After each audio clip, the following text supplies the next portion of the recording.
Ça me fait vraiment plaisir de pouvoir prendre part à cette présentation-là aujourd'hui, puis surtout de partager l'écran avec collègues et amis Gwenaëlle et Raoul-Marie.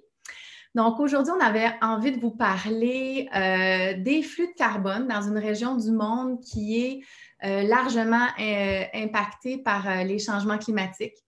Donc, le dégel du pergélisol, c'est un des changements climatiques qui s'opère en ce moment rapidement en Arctique.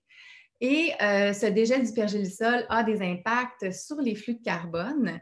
Donc, beaucoup de gens, lorsqu'on parle de flux de carbone, pensent tout de suite aux flux, par exemple, de CO2 qui sont dirigés vers l'atmosphère.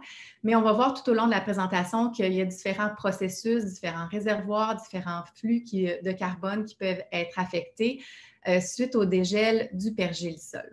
Donc, évidemment, cette présentation ne serait pas possible sans la contribution d'un grand nombre de personnes, notamment les chercheurs principaux du projet, Marcel Babin, Simon Bélanger, Gwenaëlle et Raoul-Marie qui sont ici avec moi aujourd'hui, de nombreux partenaires des locaux des régions. La région est désignée des Inuvialuit dans les communautés d'Aklavik, Inuvik et Tuktoyaktuk, des partenaires des différents paliers gouvernementaux et également plusieurs étudiants gradués, sous-gradués, qui sont ici soulignés en couleur jaune, Thomas Bossé-Demers, Aude Flamand, Gaël Mével et Bennett Hughes. J'ai mis Bennett en encadré parce qu'il a largement contribué non seulement à la prise de données sur le terrain, mais aussi à l'analyse des données et aux figures qui sont présentées, du moins dans ma section de la présentation.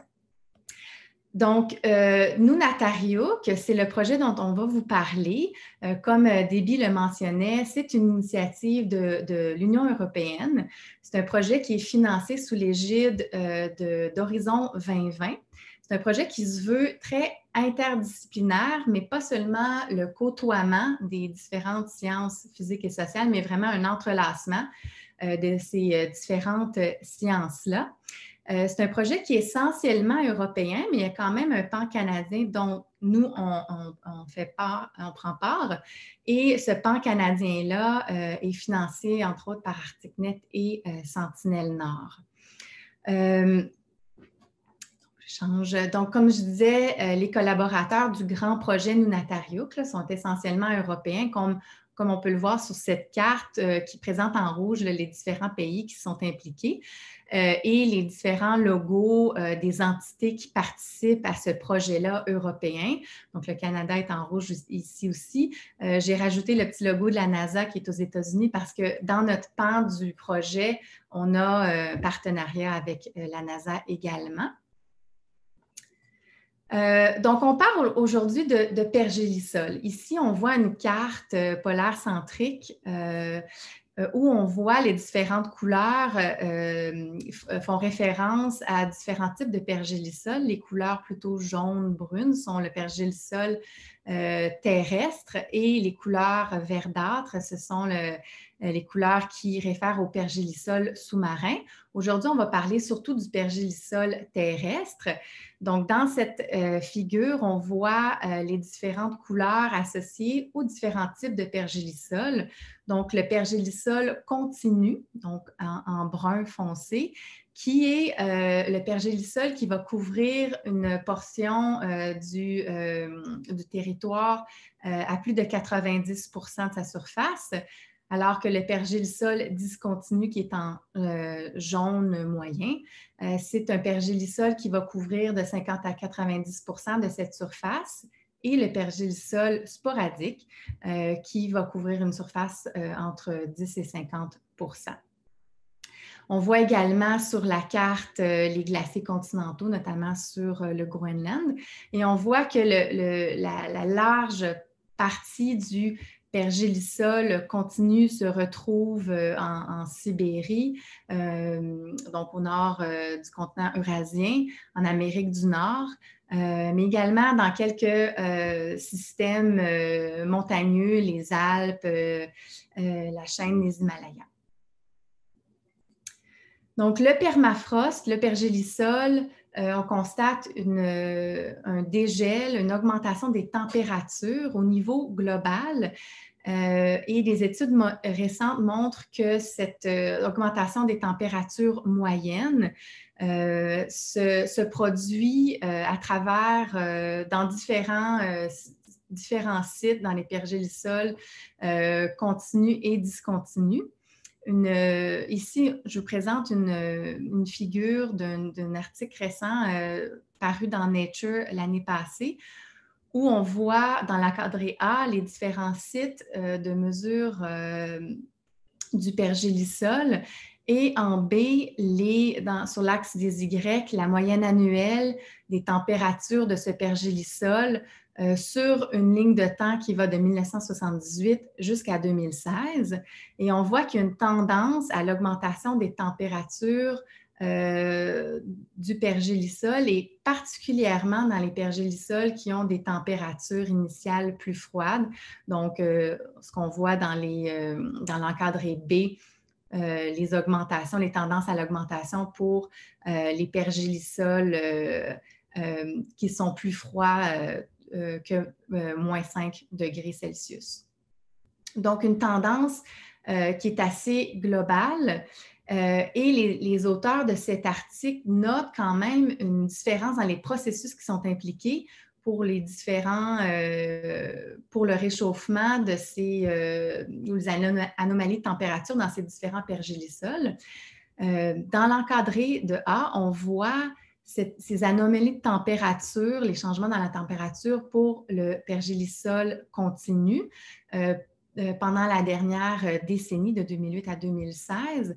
Donc, on voit cette tendance à l'augmentation de température, de ce changement de température qui est associé, la tendance serait associée principalement à l'amplification arctique des températures atmosphériques. Dans le cas du pergélisol discontinu, la tendance est également à une anomalie positive, quoique le signal est moins clair que pour les pergélisols continus. Et les auteurs proposent que cette tendance à l'augmentation des températures serait plutôt associée à une augmentation des précipitations neigeuses. Donc, la neige qui agit comme une couverture qui va isoler isoler les sols et faire en sorte que les températures vont être plus chaudes. Donc, on constate un dégel du pergélisol au niveau global et ce dégel du pergélisol a plusieurs impacts. Ici, cette figure, je trouve que c'est une figure qui incarne bien notre projet qui s'appelle Nunatsiaq. Nunatsiaq, c'est la contraction de deux mots inuvialuktun qui existent, Nuna et Tariuk. Et cette contraction-là, de ces deux mots-là, veut dire de la terre vers la mer ou des continents vers les océans.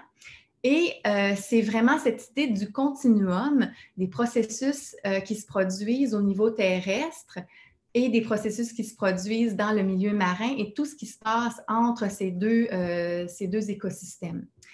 Et sur la figure, on voit donc à gauche l'écosystème terrestre, à droite l'écosystème marin. Et les flèches, par exemple les flèches oranges, indiquent le dégel du pergélisol suite au changement climatique. Donc, on voit des gels sur du pergélisol continu terrestre, mais également l'érosion côtière ici. On voit ici cette flèche bleue-là qui indique l'érosion thermale et le sapage de la côte via l'action des vagues. D'autres flèches ici, les flèches en brun foncé, qui représentent le relargage de la matière, de sédiments, de carbone, le transport de nutriments de la côte vers le système océanique, vers les côtes, le système marin, et le transport qui peut se produire latéral ou la sédimentation, l'enfouissement de cette matière-là dans les sédiments. Et donc, on voit ici, par exemple, c'est c'est la matrice de glace et de sédiments congelés et une couche ici qui est la couche active, là, qui va geler, dégeler de façon sporadique ou saisonnière. Donc, il y a différents impacts de ce dégel du pergélisol qui sont résumés en fonction de leur type. Donc, dans l'encadré, ce premier type d'impact, on parle des changements biogéochimiques et climatiques. Et entre autres, comme je mentionnais, la relocalisation de toute cette matière-là, du sédiment qui va passer du continent vers le système océanique, mais aussi l'utilisation de cette matière-là par les bactéries qui, entre autres, pourraient mener au relargage de gaz à effet de serre, le CO2, le méthane. Un membre de notre grande équipe Nunatariuk a récemment publié un article où, en fait, on a essayé d'estimer quelle pourrait être la proportion de carbone qui est relarguée dans l'environnement marin et qui serait respirée en CO2. Donc, ce qu'on a fait, c'est qu'on a pris de l'eau de mer, on a rajouté des quantités représentatives de carbone qui provenaient de différents types de pergélisol et on a incubé cette eau-là, puis on a mesuré l'activité bactérienne, on a mesuré la production de CO2 dans ces différents petits pots-là. Et ce que les auteurs ont constaté, nos collègues, c'est qu'il y a environ 6 % du carbone libéré dans le milieu côtier qui pourrait être ventilé sous forme de CO2. Donc, ça peut paraître peu significatif, mais si, par exemple, on fait une extrapolation à tout l'Arctique, donc une extrapolation pan-arctique, on voit que presque 1 million de tonnes métriques par an de CO2 pourraient être relâchées via ce processus-là. Puis pour vous donner, pour vous mettre ce chiffre-là en contexte, aux États-Unis, ce chiffre-là de à peu près 1 million de tonnes métriques par année, c'est à peu près l'équivalent du CO2 qui est relargué, relâché par le transport routier aux États-Unis en une année. Et ça, c'est quelque chose qui, en ce moment, n'est pas pris en compte dans les modélisations climatiques. Donc, cette source-là de CO2 n'est pas encore prise en compte dans les modélisations climatiques. Un autre type d'impact, c'est l'impact sur les écosystèmes marins. Ça, c'est ce qui nous intéresse particulièrement, nous. Donc, tout ce qui peut se passer au niveau de l'approvisionnement, la disponibilité des nutriments, les modifications dans le système des carbonates, parce que là, on fait entrer une grande quantité de carbone inorganique dissous, donc il pourrait avoir une incidence sur des processus comme l'acidification des océans. Cette matière-là qui est dans l'environnement a un effet sur la turbidité des eaux, sur la transmission de la lumière dans le milieu, sur la disponibilité de la lumière pour les écosystèmes, pour les réseaux trophiques, donc la production primaire qu'on voit ici.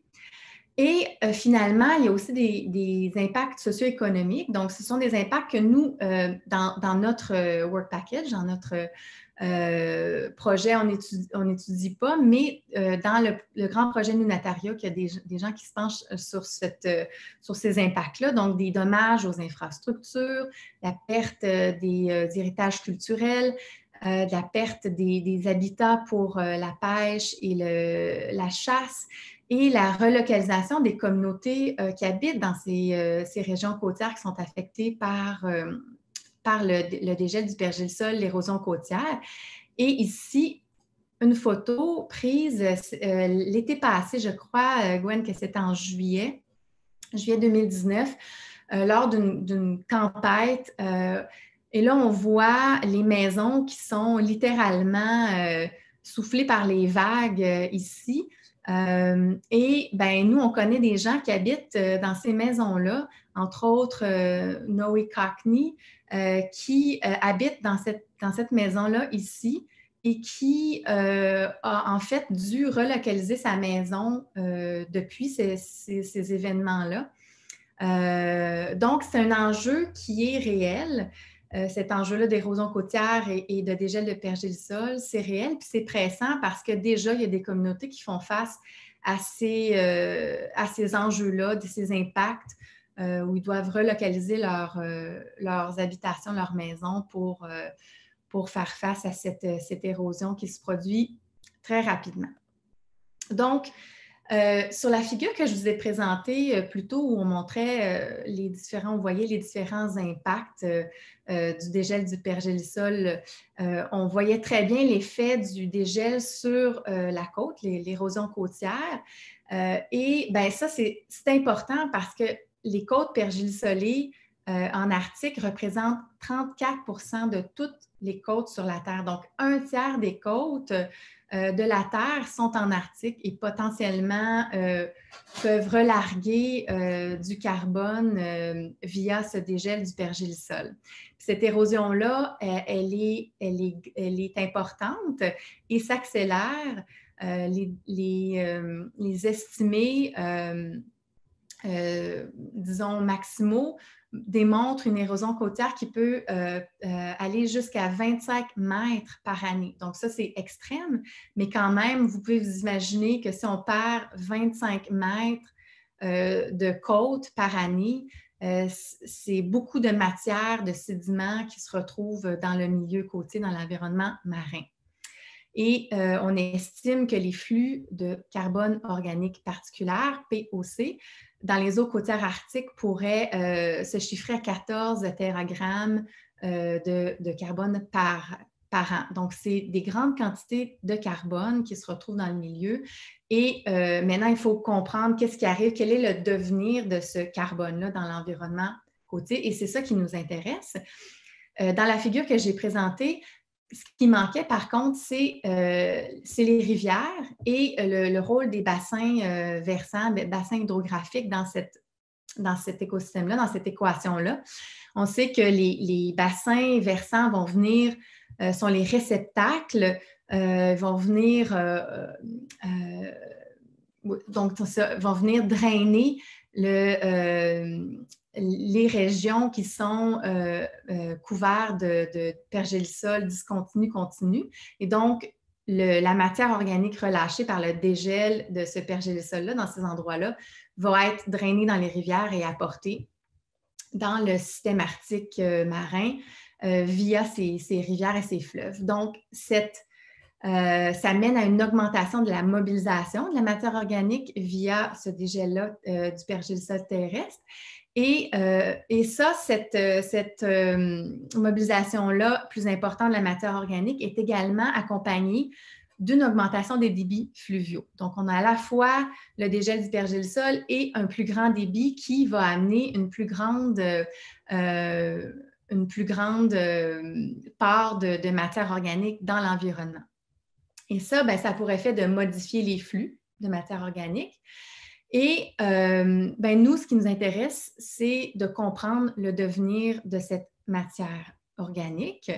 Et le devenir, il dépend de toutes sortes de facteurs, de processus et d'effets qui sont en gros résumés dans cette figure-là. Donc, il y a beaucoup de choses, mais on va y aller doucement, mais je vais pas m'attarder trop longtemps sur chaque point, mais si on commence à gauche de la figure, on liste ici les facteurs principaux qui déterminent le type de dégel et les interactions qu'il va y avoir entre les sédiments et les environnements aquatiques. Donc, évidemment, le type de pergélisol a une incidence sur cette mobilisation-là, donc un pergélisol continu ou discontinu, le contenu en glace des sols, le type de sol, est-ce que c'est un sol qui est plus minéral ou qui contient une portion de matière organique plus importante. Évidemment, la topographie a une incidence aussi sur cette mobilisation de la matière. Différents processus peuvent, dans l'encadré du milieu, du centre, différents processus peuvent mener à la mobilisation et la transformation du pergélisol dans les environnements aquatiques.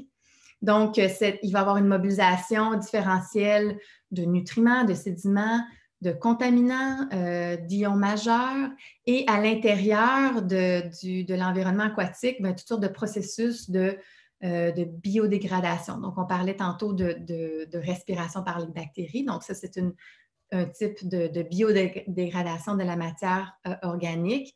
Il y a de la photodégradation. Et donc, tous ces différents processus-là vont mener soit à l'enfouissement de la matière, à des émissions de gaz à effet de serre, CO2, méthane, ou à des transports latéraux, de l'advection vers le milieu marin, un enfouissement potentiel dans les sédiments plus loin. Donc, les effets de ces pergélisols, de cette fonte de pergélisol sur les environnements aquatiques, bien, je ne vais pas tout donner les différents points, là, mais il peut y avoir un impact sur l'hydrologie du milieu, sur la stratification dans le milieu, la disponibilité de la lumière, les concentrations d'oxygène, le transport de différents éléments, les processus d'enfouissement et également sur des impacts sur les réseaux trophiques. Alors, là, les objectifs principaux de ce projet-là, d'abord, on veut vraiment essayer de caractériser non seulement les réservoirs, mais également les flux de cette matière organique-là dans l'espace et dans le temps. On sait que dans l'espace, il y a une grande hétérogénéité de ces réservoirs et de ces flux-là, mais on sait aussi qu'ils varient. Ils varient de façon temporelle, particulièrement avec les saisons. Un deuxième objectif, c'est de déterminer l'origine de cette matière organique-là parce qu'elle peut provenir du dégel du pergélisol, mais on sait aussi que la matière peut provenir de d'autres sources. Par exemple, si le milieu est riche en matière organique de façon plus naturelle, sans l'apport du pergélisol. Et évidemment, éventuellement, comprendre le sort, le devenir de la matière organique le long du continent-océan. Et en utilisant l'ensemble de ces données-là acquises, des résultats, l'idée centrale, c'est de pouvoir évaluer l'impact de ces découvertes-là sur les flux de carbone en Arctique et éventuellement sur les flux de carbone dans le système global. Donc, à droite, on voit une carte des différents sites d'études du grand projet là, Nunatario globalement. Donc, il y a des projets qui se passent dans l'est de la Sibérie, des projets qui se passent au Groenland. Et nous, notre équipe à nous au Canada, on s'est surtout concentré dans la région de la mer de Beaufort, dans la région désignée des Inuvialuit. Dans le delta du fleuve Mackenzie ici, donc au nord des territoires du Nord-Ouest. Et donc, une des raisons principales, c'est que le Mackenzie, le delta du fleuve Mackenzie, c'est un bassin hydrographique assez important au Canada. D'ailleurs, en Inuvialuktun, la rivière Mackenzie s'appelle Kopak, qui veut dire la grande rivière. Donc, le bassin hydrographique du Mackenzie couvre 1,8 million de kilomètres carrés. Donc, c'est le plus grand bassin de tout le Canada. Le débit moyen du Mackenzie est de 9700 mètres cubes secondes. C'est un débit qui est dépassé que par celui du Saint-Laurent, qu'on connaît bien ici au Québec. Le fleuve Mackenzie est caractérisé par un régime hydrographique nival, donc qui est largement influencé par les précipitations de neige et par la fonte de ces neiges-là qui vont mener à des crues au printemps. Alors ici, on fait un zoom ou un encadré plus proche de la région d'études avec la mer de Beaufort ici. Les communautés avec qui on a collaboré très étroitement, les gens d'Aklavik, Inuvik, Tuktoyaktuk. Et nos sites d'études étaient largement, principalement concentrés dans la région, la baie de Cougmallit, ici, à l'est, et dans l'ouest, ici, dans la baie de Mackenzie et Shallow Bay, ici. Donc, l'approche qu'on préconise particulièrement à Takuvik, c'est l'utilisation de la télédétection. Donc, l'utilisation de la couleur des océans, c'est une façon, en fait, c'est un outil qui est très puissant parce que ça nous permet d'obtenir des visions très synoptiques des écosystèmes. Donc, on peut à la fois regarder dans l'espace et dans le temps ce qui se passe au niveau des changements de concentration de différents composés. Donc, il y a toute une liste de différents capteurs qu'on a utilisés, installés sur différents satellites dans l'espace. Donc, des capteurs de la couleur des océans qui vont nous aider, par exemple, à avoir des estimés des concentrations de la matière organique, des particules en suspension dans le milieu, la chlorophylle, qui est un pigment qui est retrouvé chez les algues photosynthétiques.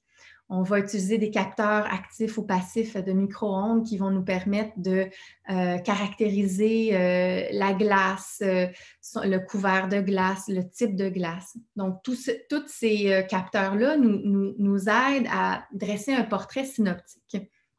Par contre, il faut une étape importante, c'est la validation des algorithmes qu'on utilise pour retracer les concentrations des différents composés. Donc, la validation, elle se fait à partir du terrain en prenant des mesures dans les eaux qu'on veut caractériser à partir des satellites. Donc, on peut s'imaginer, si vous regardez cette figure, en fait, cette image de la couleur des océans capturée par un capteur du satellite Landsat 8, on voit très bien, donc ça c'est un zoom là, sur une région du delta de la Mackenzie. On voit très bien le panache de la rivière Mackenzie ici avec le transport de matière, de sédiments. Et on peut s'imaginer, par exemple, si on prend une mesure dans les eaux ici et une autre mesure ici et une autre mesure ici, ça va être très, très, très différent en termes de la composition des propriétés optiques, mais des propriétés aussi biogéochimiques de ces différents types d'eau. Donc, c'est un environnement qui est très hétérogène. Et donc, l'idée de notre équipe, c'était d'aller sur le terrain pour vraiment valider les algorithmes qu'on utilise pour retracer, estimer les concentrations de différents composés dans le milieu. Alors, ce qu'on a fait, c'est qu'on est allé 4 fois sur le terrain. Et quand je parle du terrain, j'attire votre attention sur l'encadré du bas ici, la carte qui montre le bassin versant ici, là. Oups, je vais revenir en arrière. Le bassin versant ici de la Mackenzie, qui est bordé à l'ouest par les monts Richardson. Et l'encadré ici en rouge, c'est notre aire d'étude, c'est le delta du fleuve Mackenzie qu'on retrouve ici dans les 4 encadrés qui font référence aux différents moments où on est allé sur le terrain pour prendre des mesures in situ. Alors, le premier encadré, c'est le leg 1. On est allé prendre des mesures au mois d'avril. C'est un moment, une période de l'année où le milieu est encore couvert de glace. On est retourné au mois de juin. Les petits points rouges font référence aux différents sites d'échantillonnage. Ils diffèrent entre les différents moments de l'année parce que l'accès à ces différents sites n'était pas le même pour les différentes périodes. Il y avait des défis inhérents à chaque saison.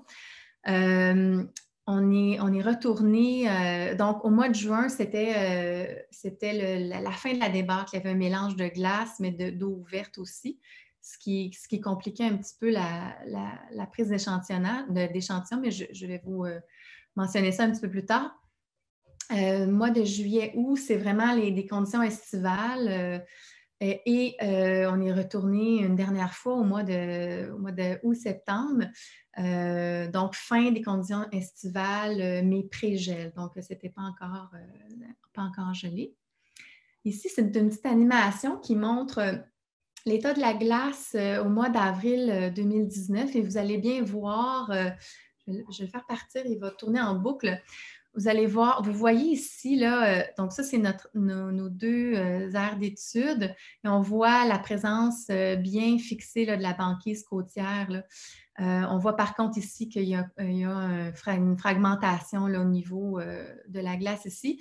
Mais dans notre région, dans la région où on se trouvait, la glace était présente, donc était présente. Mais je vais arrêter. Oups.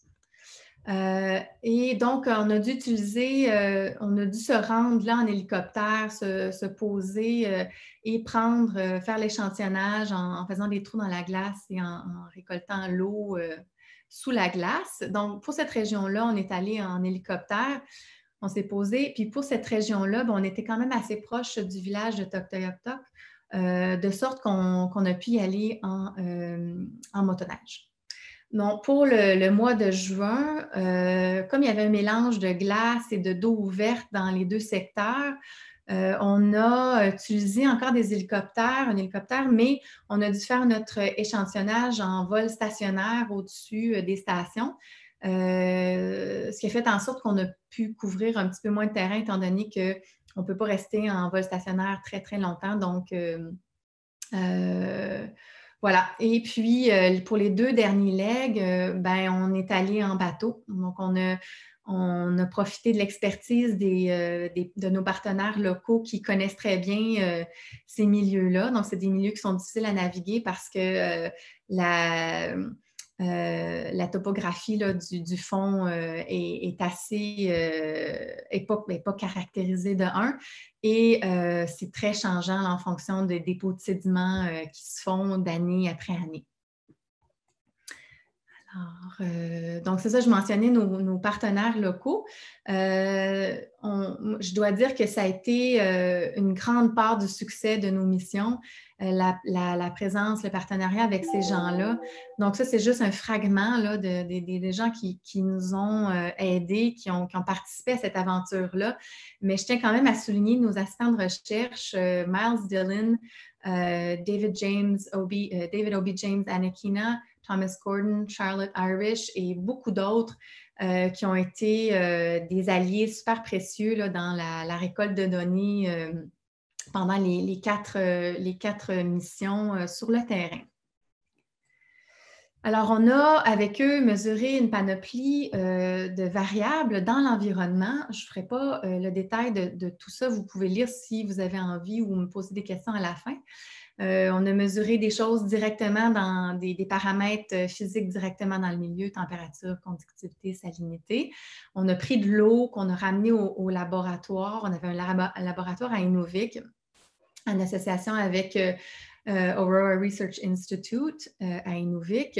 Donc, on a fait une partie des mesures à Inuvik, mais on a aussi ramené des échantillons à Québec, Rimouski, un petit peu partout, même à travers le monde, en Allemagne.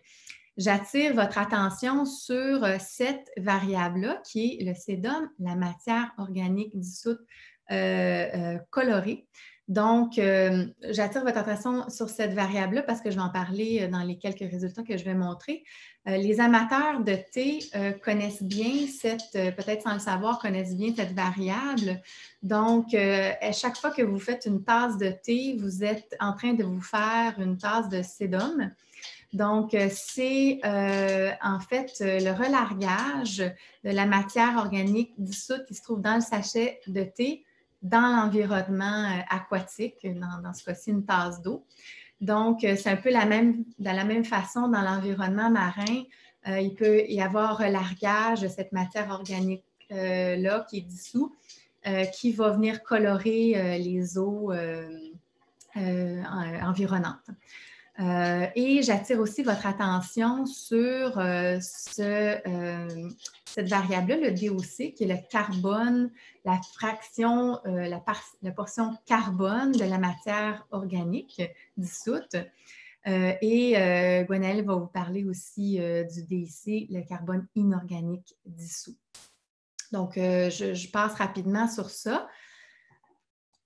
Pour vous montrer quelques résultats, donc c'est des résultats préliminaires qui ne sont pas encore publiés, mais Bennett Hughes, qui termine un doctorat, est en train de faire la rédaction et va soumettre sous peu un article scientifique.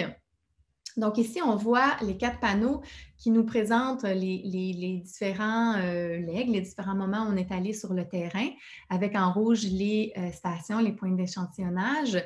Le code couleur réfère au gradient de salinité, bleu et mauve étant des salinités faibles et vert et jaune étant des salinités un peu plus élevées. Donc, on voit bien qu'au mois d'avril, le panache de la rivière, le panache d'eau douce, avait quand même une grande portée spatiale, donc jusqu'à 50 km de l'embouchure de la rivière, on avait encore des très, très faibles salinités. Un peu, si on regarde au fil du temps, on voit que on observe des salinités légèrement supérieures dans les portions, particulièrement dans la portion est de l'aire d'étude. Et dans les mois d'été, on voit vraiment plus l'influence marine. Donc ici, c'est finalement l'équilibre entre l'apport, l'influence de la rivière et l'influence des eaux marines. D'une part, bon, le débit de la rivière a une incidence sur sa portée sur le panache spatial et les vents, les courants marins, la direction des vents va également avoir une incidence sur le portrait physique des eaux de surface. Donc, évidemment, bon, c'est juste une des variables qu'on peut utiliser pour caractériser l'environnement de façon physique. Maintenant, j'aimerais vous montrer un résultat un petit peu plus proche de ce qu'on souhaite décrire dans le projet. Donc, les concentrations de DOC dans les eaux qui sont influencées par les rivières peuvent être estimées empiriquement à partir de l'absorption, l'intensité d'absorption de la lumière par la fraction colorée de la matière organique dissoute, donc ACDOM. Donc, il y a plusieurs études qui ont publié ces relations empiriques-là, notamment dans les eaux arctiques. Là où ça commence à être plus compliqué, c'est dans des environnements comme dans le delta où il y a des gradients très, très, très forts de ces éléments-là. Donc, ça devient compliqué parce qu'il faut les algorithmes qu'on a ne vont pas nécessairement être des plus rigoureux dans un environnement qui est caractérisé par beaucoup d'hétérogénéité. Donc, dans l'encadré du haut, on présente ici, ce sont des mesures in situ, à la fois de l'absorption de la lumière par le sédum, la matière organique dissoute colorée, le T, et dans l'axe des X, des mesures de carbone organique dissous. Donc, on voit différentes couleurs. Les couleurs réfèrent aux échantillons pris dans les différents legs, le leg 1 étant le mois où les eaux étaient couverts par les glaces, leg 2, 3 et 4 pendant les mois, disons, plus été. Et on voit une relation entre le DOC et l'absorption par le sédum pour les mois d'été, mais pas pour le leg 1. On voit ici que la relation, il n'y a pas de relation en fait. Mais ici, on voit une relation linéaire entre ces deux variables-là qui est quand même proche, mais différente des relations qui ont été trouvées dans différentes études pour, par exemple, la mer de la Ptève ou une relation pan-arctique entre ces deux variables. Donc, dans l'étude de Bennett, ce qu'il a fait, c'est qu'il a repris cette relation empirique-là et il a validé son algorithme. Donc, il a validé l'utilisation des images satellitaires avec ce nouvel algorithme-là qui a été tuné avec cette relation-là. Et donc, on peut, à partir de cet algorithme-là, estimer, et c'est ce qu'on voit dans les panneaux du bas, les concentrations de DOC à partir des images satellitaires. Donc, pour juin, juillet, août ou septembre, on ne monte pas pour avril parce que, bon, on n'avait pas d'image étant donné qu'il y avait couvert de glace et que de toute façon, l'algorithme n'est pas validé dans ce cas-ci. Donc, d'abord, on voit qu'il y a une hétérogénéité spatiale, des concentrations de DOC qui sont estimées à partir des satellites. Et on voit également une hétérogénéité temporelle au fil du temps, des modifications de ces concentrations de DOC. Je vous présente, je vais faire jouer le petit vidéo, je vais vous laisser regarder, puis après, on va en discuter. Donc, dans le panneau du haut, ce sont les concentrations les estimés de concentration de DOC retrouvées à partir des images satellitaires qui ont été validées avec le nouvel algorithme. Vous allez voir défiler dans le temps. En bas, dans l'encadré ici, on voit le niveau d'eau de la Mackenzie pris à partir d'une jauge à Inuvik. Donc, vous allez voir ces fluctuations à la fois dans les niveaux d'eau, mais également dans les concentrations de DOC. Donc, je vais faire rouler, puis ensuite, on en parle.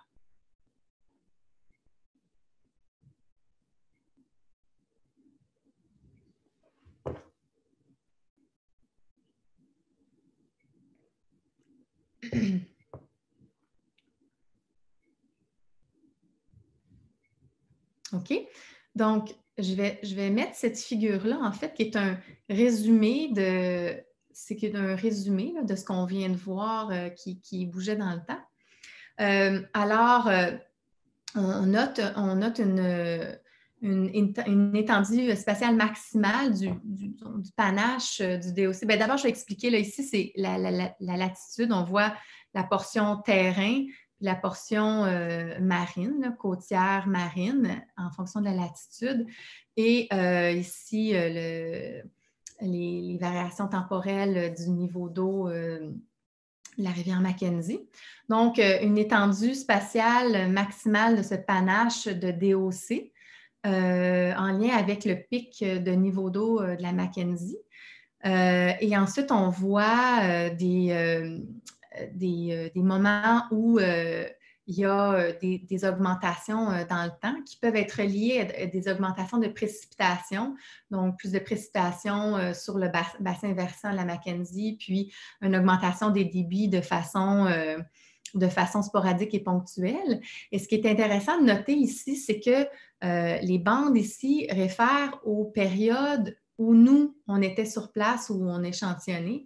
Donc, on voit qu'on est en mesure, avec l'utilisation des données satellitaires, d'extrapoler sur non seulement spatialement, mais également dans le temps. Donc, ça nous permet de valider ce qu'on a vu lorsque nous, on était là, mais également d'extrapoler sur des plus grandes étendues temporelles et spatiales. Donc, ça démontre bien la force de cet outil-là pour obtenir des portraits plus synoptiques des variations de carbone, de réservoirs et de flux dans l'espace et dans le temps. Alors, c'est maintenant où je vais passer la parole à Gwenaëlle. Donc, on la voit ici en train d'être filmée. Puis, ben, Gwenaëlle, elle va nous parler un peu de son pan de recherche qui a été principalement fait à Toktoyaktok. Donc, voilà, Gwenaëlle, je te passe la parole. Oui, merci Martine. Donc oui, nous, dans ce projet, on s'est intéressé plus particulièrement à ce qui se passait à la côte, ce qui nous permettait d'avoir une vue à des sites spécifiques. Et j'ai eu la chance d'être intégrée dans une équipe de Ressources naturelles Canada qui travaille depuis plusieurs années déjà avec la communauté de Toktoyaktok, notamment en lien avec les risques côtiers. Comme vous avez vu tout à l'heure, c'est vraiment un des enjeux là-bas pour cette communauté. Donc, nous, on s'est intéressé, il faudrait que tu changes, particulièrement à 4 sites qu'on a visités puis qu'on a déterminés par rapport à certains critères. Aujourd'hui, je vais vous montrer des résultats plus spécifiques sur 2 sites deux sites, le site de Tuktoyaktuk Island. Donc, c'est un... Ouais, je pense que j'ai ma petite flèche ici. Je ne sais pas si vous la voyez, ma petite flèche. Ouais. Je pense que c'est moi qui va devoir le Ah, faire. OK, mais attends, je peux faire par rapport... Alors, ici, en haut, dans le panneau du haut, c'est une vue des falaises de Pergélisol sur l'île de Tuktoyaktuk. Tuktoyaktuk, c'est la communauté qui est ici, finalement, le village qui est derrière. Puis, on est allé un peu plus loin dans le parc des Pingos, où on est allé à Peninsular Point. Puis ça, vous voyez ici, vraiment, c'est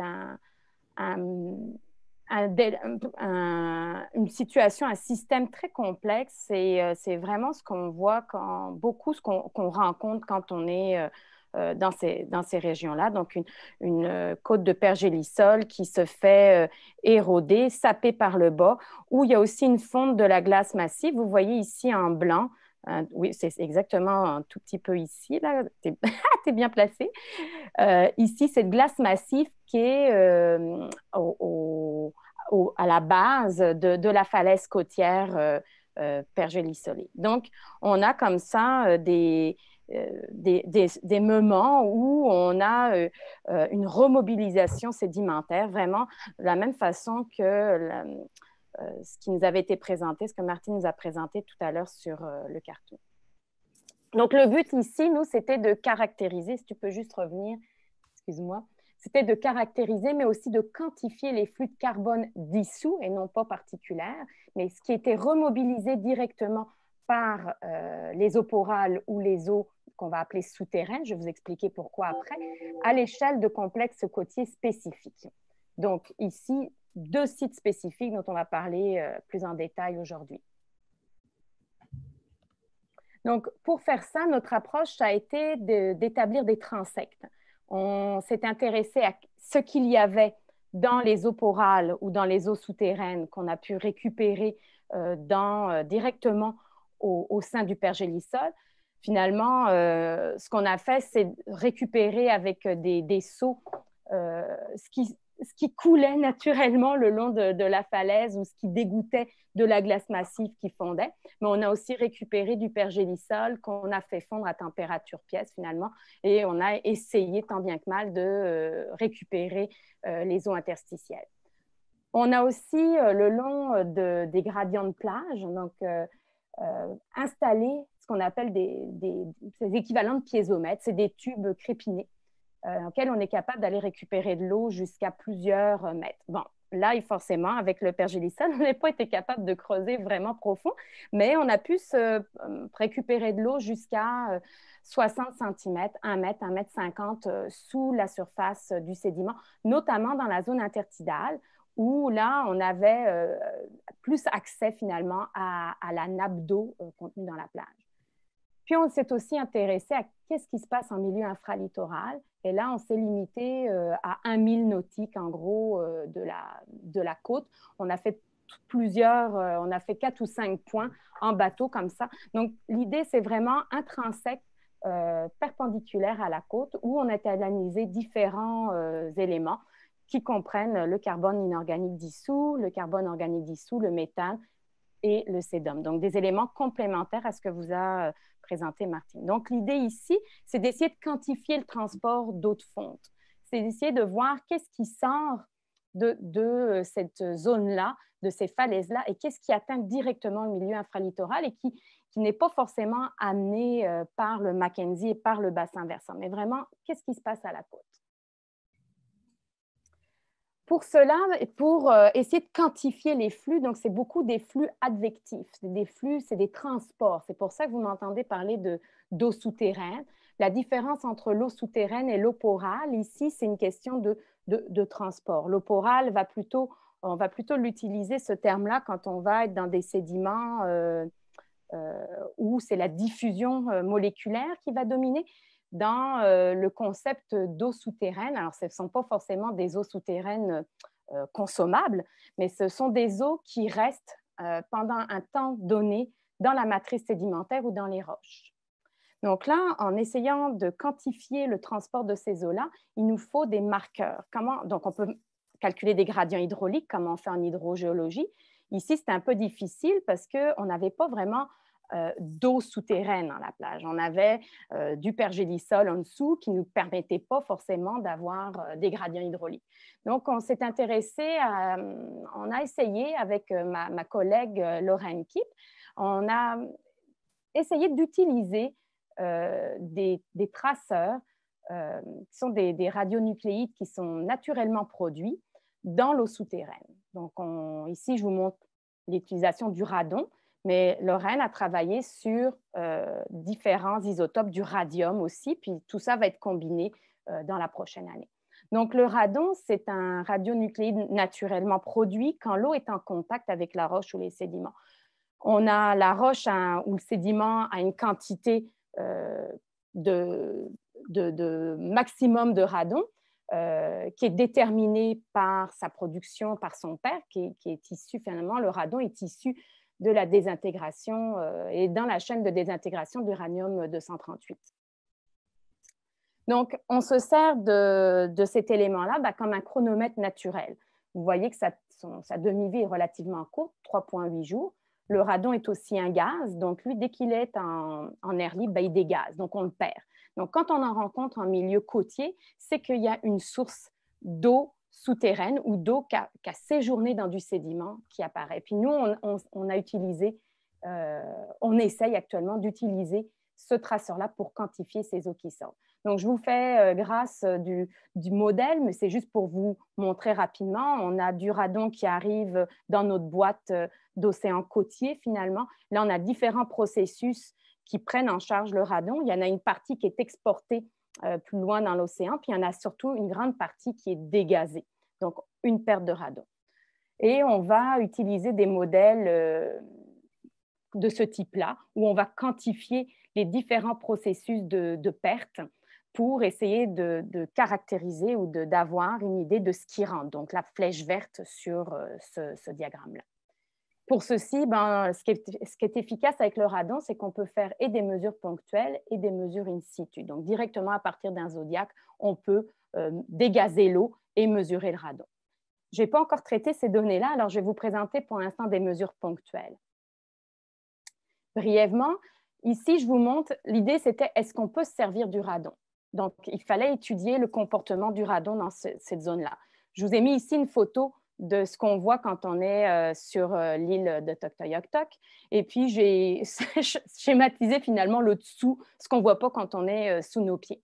C'est des systèmes qui sont très complexes, où on a de l'eau qui percole dans nos sédiments de l'amont vers l'aval, mais on a aussi de l'eau de recirculation. Donc, on a de l'eau de mer qui, à chaque marée, va rentrer dans le système, se mélanger et ressortir. Donc, le radon ou tous les éléments qu'on va mesurer dans ce genre de système-là, il faut penser qu'on a des dynamiques hydrologiques particulières. En ce qui concerne le radon, je vous présente ici les différentes données qu'on a. On a eu, donc, toutes nos données de radon sont en becquerel par mètre cube, mais vous pouvez voir que dans Lorraine, ce qui nous a vraiment excité finalement, on était vraiment très contents parce qu'on ne savait pas si ça allait fonctionner. On a du radon dans l'eau de fonte du pergélisol. L'eau contient du radon. Donc là, on a une zone de production de radon et on va pouvoir suivre ce radon-là au fur et à mesure de son transit vers l'océan. Dans la zone, donc on voit qu'on a une zone centrale, dans la zone intertidale, on peut avoir même des activités vraiment importantes de radon. Puis après, quand le radon est exporté en zone infralittorale et puis un peu plus loin dans l'océan, donc là, la dernière bulle grise, là, on est à peu près à 1 000 nautiques de la côte. Donc, on voit qu'on a un dégazage. Il y a vraiment une perte de radon, mais il y a une activité qui est vraiment significative. Les études qu'on fait ici, là, la plupart du temps, dans la zone intertidale, on est à 60-70 becquerels par mètre cube. Donc, ce qui me laisse supposer là vraiment qu'on a un apport important puis que le radon va pouvoir nous permettre de calculer, de quantifier ces flèches grises finalement d'export souterrain et d'export sous format dissoute. Bon, ça, je peux passer. je vais vous donner juste un autre exemple par rapport au carbone, puisque c'est ce qui nous intéresse dans ce projet-là exclusivement. Et donc, une fois qu'on aura quantifié nos flèches grises avec les concentrations de carbone et en essayant de bien comprendre le comportement du carbone dans ce type de système, ben, on pourra essayer d'avoir un flux de carbone organique. Donc là, je vous montre les carbones organiques dissous. Moi, mes données sont en micromoles par litre. J'ai vu que tu les avais montrées en milligrammes tout à l'heure, donc faites attention aux unités. Ici, on est autour de la centaine de micromoles par litre. Donc, dans notre glace, dans notre eau de fonte, on a des concentrations de carbone qui sont importantes et ces eaux-là percolent à travers la plage ou à travers dans la zone intertidale pour rejoindre l'océan. Puis vous voyez qu'il y a une zone, la zone intertidale, encore une fois, où on a une zone un peu plus de production. Ça, c'est quelque chose qui est relativement typique dans les plages, même à nos latitudes, à nous, où on a la zone intertidale, c'est une zone de mélange entre ce qui est produit par la mer, ce que la pompe tidale apporte finalement.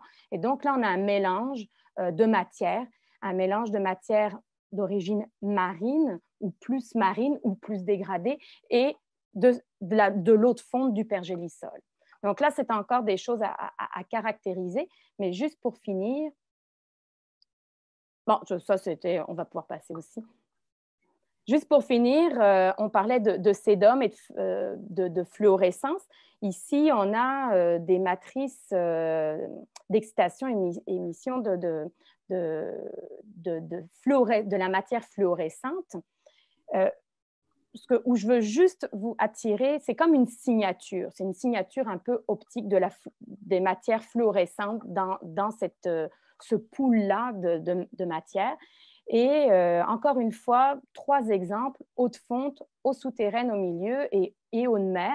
Et on peut distinguer des zones dans notre matrice de fluorescence où on a des pics de fluorescence qui se retrouvent. Donc là, pour ceux qui connaissent, ce sont les pics de Cobble. Je ne vais pas aller plus loin pour l'instant, mais on a des pics ici. Et ça, c'est typique de la présence de certains composés dans notre matière organique dissoute. Donc là, en regardant la signature optique de cette matière-là au fur et à mesure de son transit, on va essayer de comprendre les processus qui sont impliqués dans l'export, sont impliqués finalement dans le devenir de la matière qui est exportée dans ce type de milieu. Donc, c'est là où on en est actuellement. C'est une maîtrise qui commence avec la COVID. Ça a pris un peu de retard, mais ce sont des données qui seront traitées dans les prochains mois. Raoul? Alors, on va terminer en parlant du destin du carbone lorsqu'il atteint les sédiments côtiers et marins. À gauche, je présente une figure de Peter Raymond sur le cycle du carbone le long du continuum terre-mer.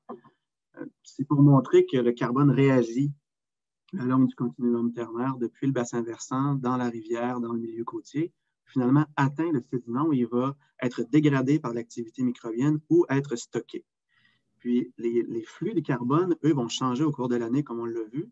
Puis à droite, on a une figure présentée par McDonough et Gobeil, où on voit la flèche blanche dans la figure A. Ce sont les flux de carbone qui sont plus élevés durant l'été, alors que durant l'hiver, ces flux sont moindres. Et puis, plus on a de carbone, plus l'activité microbienne va être intense. Ça va avoir un effet sur l'oxygène et sur les éléments qui répondent à l'oxygène. C'est le concept de couplage entre les cycles géochimiques. J'ai appelé la diapo le carbone comme moteur de la diagénèse. La diagénèse, ce sont toutes les réactions qui ont lieu dans les sédiments et qui sont déterminées par les apports de carbone. Donc, ce qu'on va chercher à faire, c'est de comprendre l'influence de ces apports de carbone changeants sur les sédiments. Sur la prochaine diapo, on voit certains résultats d'études antérieures où des chercheurs ont utilisé des traceurs des apports de carbone. Parce que lorsque le carbone atteint les sédiments marins en particulier, il va laisser très peu de traces. Il est rapidement dégradé par les micro-organismes. Donc, on est à la recherche de traceurs des apports de carbone. Sur la figure de gauche, présentée par Gobeil et al. En 2001, eux ont utilisé le rhénium, un élément chimique qui est très soluble lorsqu'il y a de l'oxygène. Donc, on commence à voir que lorsque les apports de carbone augmentent, l'oxygène est consommé par les micro-organismes qui vont oxyder le carbone. Et puis, dans le cas du rhénium, le rhénium va s'accumuler dans les sédiments. Donc, malgré que le carbone soit disparu sans laisser de traces, on va observer des enrichissements en rhénium. C'est ce qui a amené les chercheurs de l'étude à faire l'hypothèse que durant les dernières décennies, les flux de carbone avaient changé à différents sites dans l'océan Arctique. Puis à droite, on a une figure où l'axe des Y montre le rhénium encore une fois, et l'axe des X, le molybdène. Et les rapports rhénium-molybdène dans différents sites côtiers puis marins vont changer. Encore une fois, ça témoigne de différences dans les apports de carbone, puis dans la labilité du carbone, ou si on veut, la réactivité du carbone vis-à-vis de l'oxydation par les micro-organismes. Donc ça, c'est pour vous montrer que malgré que le carbone disparaisse rapidement une fois qu'il atteint les sédiments, on va être à la recherche de traceurs géochimiques comme le rhénium, le molybdène et d'autres éléments qui nous intéressent. Ici, ça va être les terres rares qui permettent de reconstruire les apports en carbone organique dans le contexte où ces apports de carbone changent avec le dégel du période. Pour nous ramener dans le contexte Natariut, la prochaine diapo montre les sites où spécifiquement on a collecté des carottes de sédiments sous glace et en eau libre pour étudier la distribution des éléments qui sont sensibles aux conditions d'oxydoréduction. On a échantillonné dans le bassin est et ouest du Mackenzie, puis la prochaine diapo montre un peu l'activité de carottage. Donc, à gauche, en mai 2019, un carottage qui était un défi logistique qui était assez difficile pour l'équipe sur place. On les voit ici célébrer après avoir prélevé une carotte avec succès. Les mains gelées pour aller bien boucher la carotte, ramener ça ensuite au laboratoire pour prélever à l'aide de petits lysimètres l'eau qu'on appelle l'eau porale, qui est l'eau à l'intérieur du sédiment. Puis à droite, ce sont des carottes, cette fois-ci prélevées au mois de septembre, à l'automne, en eau libre. Donc, une fois retrouvées au laboratoire, on a prélevé l'eau porale, fait les analyses des concentrations des éléments dissous dans l'eau porale. Puis en ce moment, l'étudiant en doctorat Thomas Bossé-Demers travaille sur la phase solide pour mesurer les concentrations des éléments dans le sédiment eux-mêmes. Je vais présenter quelques résultats sur la prochaine diapositive. On s'intéresse à développer des nouveaux traceurs des flux de carbone organique. On étudie en ce moment les terres rares. À gauche, on présente des résultats préliminaires de la concentration d'une terre rare, l'europium, dans l'eau porale, donc la phase dissoute que l'on retrouve dans les sédiments, au printemps, en vert et à l'automne. L'axe des Y, c'est la profondeur dans la carotte de sédiments. 0 représente l'interface au sédiment, -1 représente l'eau surnageante dans la rivière Mackenzie, puis les valeurs positives représentent des centimètres en profondeur dans les sédiments. Puis l'axe des X, c'est la concentration d'europium mesurée. Ce qu'on peut voir à gauche d'abord, c'est qu'on a une augmentation des concentrations d'europium dans l'eau porale avec la profondeur. Ça nous permet de dire qu'il y a des réactions qui remobilisent l'europium. On voit qu'il y a une diminution des concentrations à l'interface. Donc, on a aussi des réactions qui vont consommer l'europium. On n'a pas encore identifié ces réactions, mais on peut voir qu'il y a une mobilité. On peut supposer que c'est lié aux apports changeants de carbone organique dissous. À droite, on a les concentrations d'europium sous l'interface au sédiment en fonction des stations. Donc, de gauche à droite, c'est les stations riveraines, fluviales, puis à droite, c'est le milieu côtier, au printemps et à l'automne. L'axe des Y, cette fois-ci, ce sont les concentrations exprimées en valeur logarithmique. Donc, ça exprime une différence importante de concentration d'europium à l'automne et au printemps. On a 100 fois plus d'europium au printemps qu'à l'automne. Il y a certainement des processus liés au cycle des éléments comme le manganèse, à la présence d'oxygène, puis aux apports de carbone organique qui remobilisent, qui permettent à l'europium dissous de s'accumuler. Ce qui nous reste à voir, c'est est-ce qu'on peut observer des enrichissements dans les sédiments? Est-ce que c'est vraiment lié aux apports de matière organique? Nos résultats préliminaires suggèrent que ce sont des traceurs qui peuvent être prometteurs des changements dans les apports de carbone organique à l'échelle saisonnière. Puis enfin, je vous parle un peu de nos perspectives. Ce qu'on veut faire, c'est construire un jeu de données unique, puis qui va partir de la région fluviale le milieu côtier et l'océan Arctique. Donc, la première perspective qui était prévue pour le printemps 2020, qui est remise à l'année prochaine, c'est d'échantillonner les sédiments côtiers. Donc, on va rejoindre nos collègues européens du projet Minatariuk sur le brise-glace Amundsen pour prélever des carottes de sédiments côtières qui incluent des zones de pergélisol sous-marin pour documenter de notre côté la distribution des éléments sensibles aux conditions redox et des terres rares, pour ainsi compléter le jeu de données qu'on a acquis en 2019 sur le Mackenzie. Et enfin, on a eu la chance de recevoir des échantillons de sédiments qui proviennent de campagnes menées par Charles Gobet et Robbie McDonald durant l'année polaire internationale en 2006-2007. Ce sont des carottes de sédiments qui ont été prélevées à l'embouchure du Mackenzie, dans la mer de Beaufort et à plusieurs autres sites de l'océan Arctique. Ça va nous permettre de faire des réanalyses pour les éléments qui nous intéressent, pour vraiment compléter un jeu de données qui va nous amener de la région fluviale jusqu'à l'océan Arctique. Puis développer ultimement des nouveaux traceurs des apports de carbone organique dissous vers l'océan dans le contexte où le dégel du pergélisol modifie fortement les apports de carbone. Et voilà. Parfait. Merci pour cette présentation très, très, très intéressante. Je vois qu'on a beaucoup de personnes, beaucoup de participants. Est-ce que quelqu'un a une question? Je vais commencer moi, je pense. Je veux savoir, est-ce que c'était fait sur seulement une saison? C'est intra-annuel, vous avez étudié ça. Est-ce que tu penses qu'il y a des facteurs qui vont affecter quelque chose d'une année à l'autre, comme le fond de glace ou... Oui, c'est sûr qu'il peut y avoir des facteurs interannuels là, qui peuvent faire varier. On a la chance quand même d'avoir des données de d'autres années, entre autres le Malina, qui a été une campagne, je ne me rappelle plus exactement l'année, Gwenelle, je ne sais pas si tu te rappelles l'année, mais 2009, donc des données récoltées pendant Malina. C'était surtout des données dans la région, une portion marine là, du delta, donc un petit peu moins de données plus près de la côte, mais quand même, on peut quand même comparer les données marines des différentes années entre elles. Évidemment qu'il va y avoir de la variabilité interannuelle.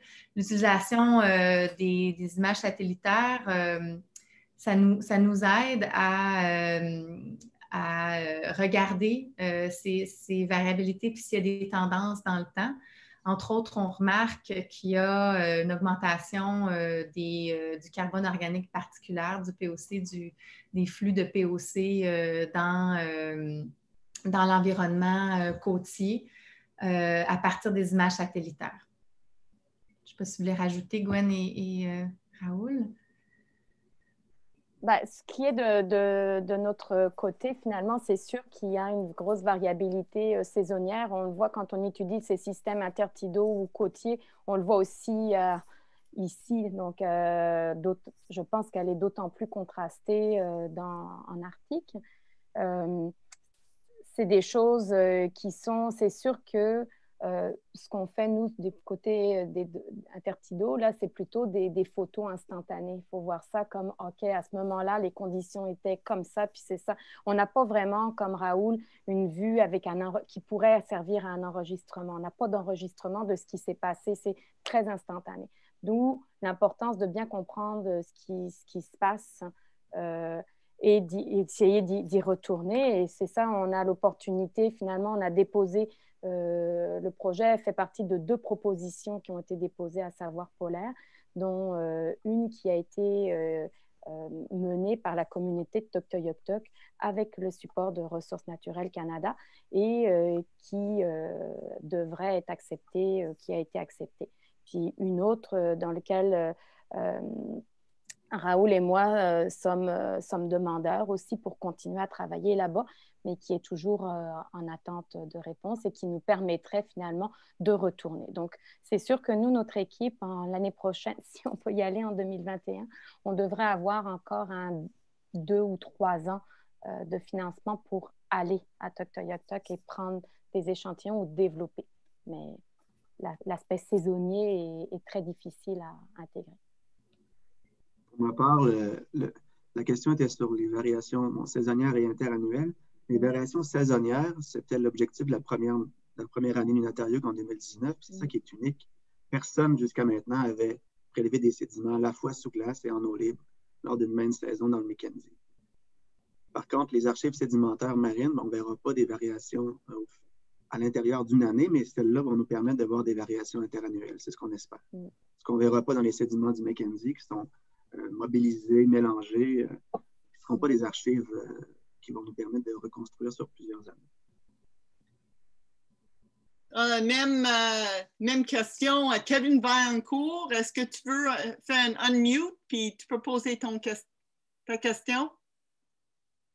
Oui, bonjour, vous m'entendez? Oui. Déjà, c'est super intéressant. Merci pour la présentation, elle était vraiment intéressante. Puis je me demandais, est-ce que vous prenez actuellement ou pour l'été 2021 des étudiants? Si oui, qui doit-on contacter? Oui.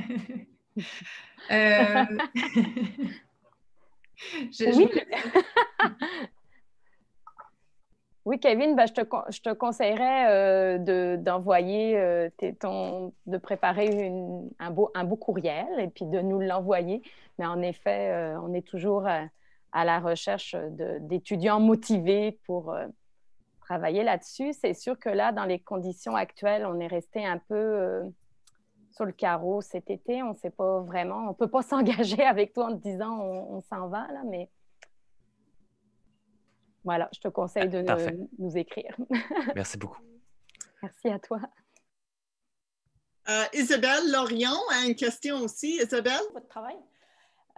Moi, j'avais une question, ça va surprendre personne, je pense, sur le FDOM. Ben oui. Je voulais savoir si vous aviez déjà noté des variations saisonnières dans votre transact entre le milieu terrestre et le milieu saisonnier, et le milieu marin, pardon. Pour ce qui est du FDOM, on n'a pas encore terminé les analyses. On est encore en train de regarder tout ça. Donc, peut-être que l'année prochaine, on va pouvoir revenir et vous parler de FDOM. Gwenaëlle, toi aussi, tu as quand même des données FDOM pour la station de TOC. Est-ce que tu as montré, entre autres, les... Je n'ai pas de données saisonnières. J'ai pas de... C'est comme une photo instantanée sur 3 semaines. Là. C'est une photo un peu de longue exposition, là, on va dire, mais j'ai juste des données sur 3 semaines sur quelques sites. Donc, c'est très spécifique. Là. Ouais. Puis est-ce que vous allez mesurer le fer?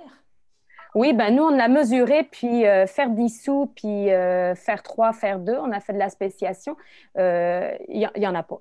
Il y a les deux. Moi, je m'attendais, oui. Tu sais ce que je fais, donc je m'attendais, j'étais vraiment, j'aurais aimé. Il n'y a pas dans le dissous, puis il n'y a pas de fer 2 dissous. Pas dans ce qu'on a mesuré, en tout cas. C'est effectivement surprenant. J'aurais pensé aussi que dans le permafrost, il y en a. Ouais. Il n'y a rien. Je ne suis pas capable. Alors, ben, c'est parce que c'est de la glace massive, là, c'est de l'eau avec des poussières et tout. Mais quand on le fait fondre, finalement, on voit bien qu'il y a... C'est ça. Il n'y avait pas... tous nos échantillons, pas de fer. J'étais un peu déçue, là, mais bon. Hein? Bon, en même temps, ça va aider l'interprétation du FDOM. Oui, c'est ça, c'est plus simple. Donc, c'est pas plus mal, finalement. Ouais. Merci. OK. Une petite dernière question. Je veux savoir si tu veux faire un shout-out pour vos collaborateurs locaux. Je trouve que c'est un bon exemple d'une collaboration avec les communautés puis les institutions postsecondaires et tout ça dans le Nord. Pourriez-vous parler un peu de l'importance de ce type de collaboration? Ben, en fait, c'est absolument essentiel. Dans notre cas, je ne pense pas qu'on aurait réussi à échantillonner là où on est allé sans nos partenaires des différentes communautés, là, Aklavik, Inuvik, Toktayak-Tok. En fait, ces gens-là connaissent le territoire, ils savent où aller, où ne pas aller, à quel moment y aller. Ouais. quand sortir. Ils savent également lire la météo. Ils nous protègent. On avait des bear watchers. L'organisation aussi. Donc, nous, on est arrivés, puis on ne sait pas trop comment ça fonctionne. Donc, ça a été une association absolument très fructueuse, super très précieuse. On est encore en contact avec eux. C'est devenu aussi des amis. Ils participent à la rédaction de nos articles. On est allé aussi faire beaucoup d'outreach avec les enfants dans les écoles pour parler de changement climatique, pour parler du pergélisol. Puis, ce qui est vraiment super intéressant de constater, c'est que ces enfants-là sont très très au fait des changements climatiques d'une façon beaucoup plus, je dirais, précise que peut-être nos enfants. Là. Nos enfants le sont aussi, là, mais eux, ces enfants-là le vivent. Donc, j'ai montré la photo de Noé Cockney, son neveu. On a parlé avec son neveu. D'ailleurs, je fais une petite pub pour une présentation à Arctic Change où on va entendre parler ce garçon Isaac Cockney qui a 11 ans et qui nous parle des changements climatiques puis la façon dont lui le vit. Donc, sa maison qui est relocalisée, sa plage qui est érodée. Donc, oui, tout ça pour dire que le partenariat avec les membres des communautés, ça a été très précieux. Gwen a été sur place aussi pendant une longue période. Donc, tu peux peut-être ajouter, Gwen. Ben, pour la partie de mon projet, ça a été essentiel. Sans ça, ça n'aurait pas réussi, ça n'aurait pas fonctionné. Et puis vraiment, je dois dire un gros merci à Dustin Wallen Dustin travaille là-bas et il a à cœur, vraiment, c'est quelqu'un de cœur et qui a à cœur d'impliquer les communautés. Et puis, donc là-bas, c'est sympathique quand on arrive sous cette ombrelle-là, finalement, parce qu'on n'arrive pas en tant que scientifique, mais on arrive pour être avec eux, puis de les aider. Puis, donc, c'est des échanges. Il y a beaucoup d'échanges qui se font. Et pour moi, ça a été une aventure humaine, vraiment quelque chose que j'avais jamais vécu sur un bateau. Donc, ça a été je pourrais plus je pense que je pourrais pas travailler autrement maintenant qu'en les intégrant. Alors oui, des fois, ça va moins vite. Oui, c'est pas nous qui décidons. On est comme tributaire, mais on a une ouverture, là, on apprend quelque chose de magnifique. En tout cas, moi, je ne le referai pas autrement.